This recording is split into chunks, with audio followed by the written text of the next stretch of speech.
Good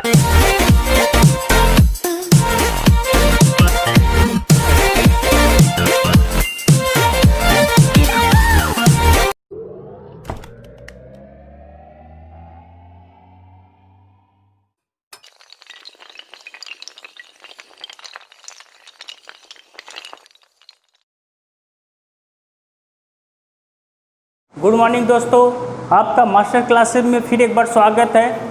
आज हम आपको फिजिक्स का 9th का जो फिजिक्स चैप्टर हम लोग पिछले वीडियो में पढ़ रहे थे, आज उसके आगे का बात हम उसके बारे में हम लोग चर्चा करेंगे। ठीक है, तो लास्ट जो वीडियो था, जो लास्ट लेक्चर था, उसमें हम लोग स्पीड एंड वेलोसिटी के बारे में अच्छी तरह से समझ लिए थे, उनके यूनिट्स के बारे में, उनके डेफिनीशन को नोट डाउन कर लिए थे। आज हम उसके आगे बढ़ते हैं, तो उसके आगे देखते हैं उसका अगला टॉपिक क्या है। ठीक, तो उसके आगे हम देखते हैं, तो उसका अगला टॉपिक ये है कि average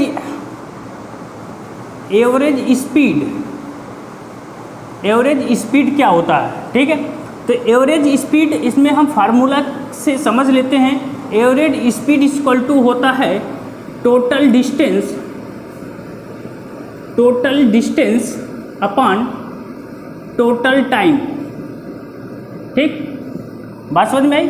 average speed equal to क्या होता है, total distance upon total time. तो इसमें हम ये समझ सकते हैं कि अगर कोई भी ऑब्जेक्ट है या बॉडी है, वो जितना पूरा डिस्टेंस वो कवर करेगा, उस डिस्टेंस को कवर करने में जितना टोटल टाइम लगेगा, अगर उससे हम डिवाइड कर देंगे तो हम उस बॉडी का, उस ऑब्जेक्ट का क्या निकाल लेंगे, एवरेज स्पीड। बात समझ में आई।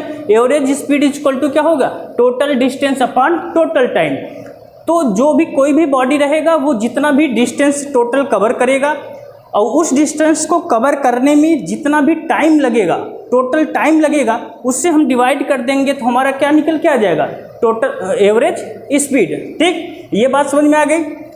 उसी तरह इसमें आगे देख लेते हैं average velocity. Average velocity equal to होता है initial velocity plus final velocity upon 2। ठीक है, बात समझ में आई। तो ये आपका हो जाएगा average velocity equal to initial velocity plus final velocity upon में 2 हो जाएगा। तो इनिशियल वेलोसिटी का मतलब ये हो जाएगा कि अगर कोई भी व्हीकल्स है, ठीक, वो कहीं पे रेस्ट पोजीशन में है, तो उसको हम कहेंगे उसका इनिशियल पोजीशन है, उस टाइम उसकी वेलोसिटी क्या है, इनिशियल है।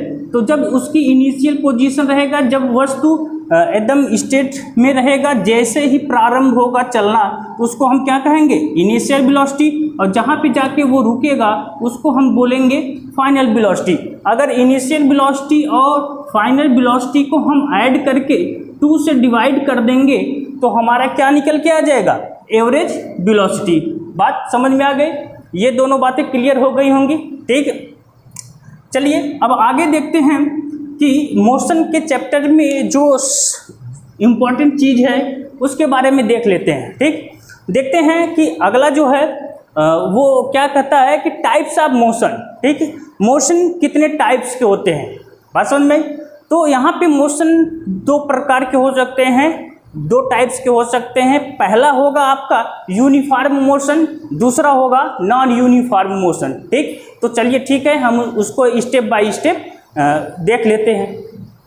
ठीक है, देखिए टाइप्स ऑफ मोशन में, टाइप्स ऑफ मोशन का 2 प्रकार का होता है। ठीक है, 2 टाइप्स के होते हैं। पहला है आपका यूनिफॉर्म मोशन और दूसरा है नॉन यूनिफॉर्म मोशन। ठीक है, देखिए यहाँ पे यूनिफॉर्म मोशन क्या होता है, उसका डिफिनीशन देख लेते हैं हम लोग। When a body travels equal distance in equal interval of time, then the motion is said to be uniform motion. ठीक, इसका मतलब पहले ही हम बता चुके थे कि जो अगर कोई बॉडी है वो इक्वल डिस्टेंस कवर कर रहा है, ट्रेवल कर रहा है, वो इक्वल इंटरवल ऑफ टाइम में। अगर कोई भी बॉडी है, कोई भी व्हीकल्स है, वो कोई भी डिस्टेंस, इक्वल डिस्टेंस को वो कवर कर रहा है इक्वल इंटरवल ऑफ टाइम में, तब उस मोशन को, तब उस बॉडी के जो मोशन होगा उसको हम कहेंगे यूनिफॉर्म मोशन। ठीक, एग्जाम्पल से हम लोग यहाँ पे समझ सकते हैं। ठीक, जैसे मान लो ये कार है, ये सुबह के 9 बजे वो अब किसी स्थान पे खड़ी है। ठीक है, वो 1 घंटा बाद, अगर वो 9 से 10 पे आ गई, 1 घंटे बाद वो कितना किलोमीटर चली? 100 किलोमीटर। ठीक, फिर वो 10 से 11 बजे वो आ गई और फिर वो कितना किलोमीटर चला? 100 किलोमीटर चला, तभी तो वो 200 किलोमीटर हुआ उसका। ठीक है, फिर 11 से फिर 12 पे आ गया, तो देखिए फिर वो कितना डिस्टेंस कवर किया? 100 किलोमीटर। तो इसका मतलब ये है कि वो प्रत्येक 1 आवर्स में वो कितना डिस्टेंस कवर कर रहा है? 100 किलोमीटर। बात समझ में आई? तो यहाँ पे जो हमारा इंटरवल टाइम है, ठीक है, वो हमारा कितना है?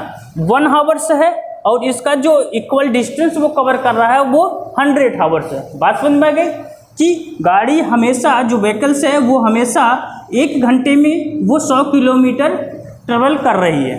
बात समझ में आ गई कि 9 बजे से 10 बजे के बीच में वो कितना किलोमीटर गया? 100 किलोमीटर।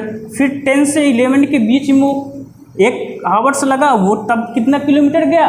वो 100 किलोमीटर गया। ठीक, फिर 11 से 12 में भी वो 1 आवर्स लगा, तब भी उसने कितना डिस्टेंस ट्रेवल किया? 100 किलोमीटर। ठीक, तो यहाँ पे इक्वल डिस्टेंस भी है और टाइम इंटरवल भी इक्वल है। बात समझ में आएगी? ये चीज़ें आपको समझ में आई होगी। अब देखते हैं कि इसका ग्राफ के द्वारा, कि इसका यूनिफॉर्म मोशन पे ग्राफ कैसे बनेगा। ठीक, तो ये एक्स डायरेक्शन हो गया हमारा, ये वाई। एक्स पे मान लेते हैं हम क्या ले लिए? टाइम, और वाई में किलोमीटर या डिस्टेंस, इस पे क्या हो जाएगा? डिस्टेंस। ठीक, ये किलोमीटर में और ये हमारा कितना हो? आवर्स में। बात समझ में आई?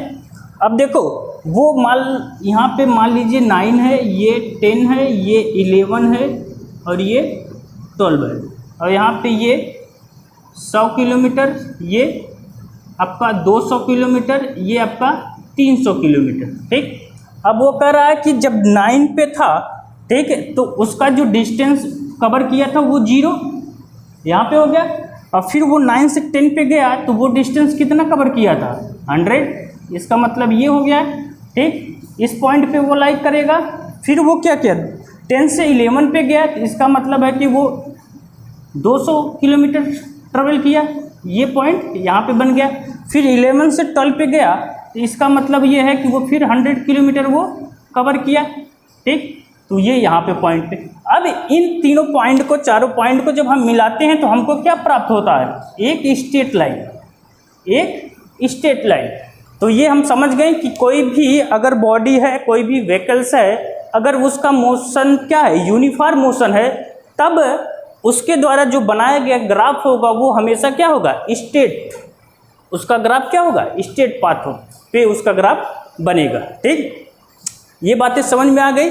ठीक, आगे देखते हैं। अब दूसरा जो पॉइंट है हमारा यूनिफॉर्म मोशन। ठीक, ठीक, देखिए अब जो सेकंड है वो है नॉन यूनिफॉर्म मोशन। इसका डिफिनीशन हम लोग देख लेते हैं।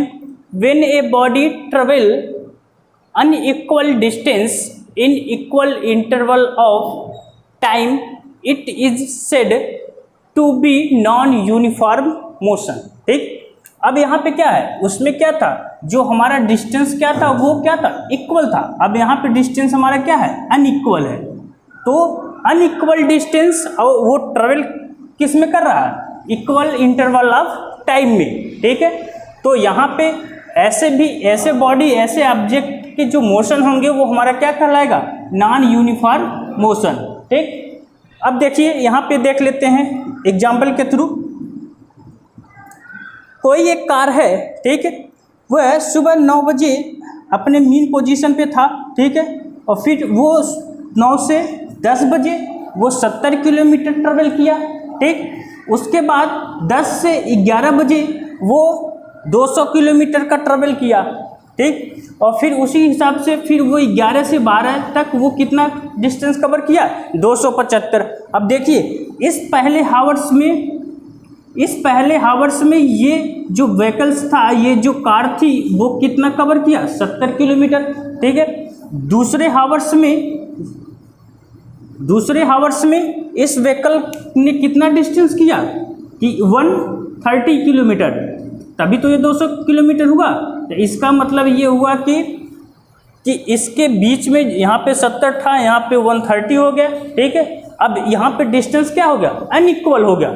जब डिस्टेंस अनइक्वल हो गया और जो इंटरवल ऑफ टाइम है वो हमारा इक्वल है, तो हम ऐसे मोशन को क्या कहेंगे, नॉन यूनिफॉर्म मोशन। बात समझ में आ गई कि यहाँ पे डिफिनीशन में देख लीजिए, अनइक्वल डिस्टेंस कवर कर रहा है। यहाँ पे 70 किलोमीटर चला पहले हावर्स में, दूसरे सेकेंड हावर्स में वो 200 किलोमीटर गया।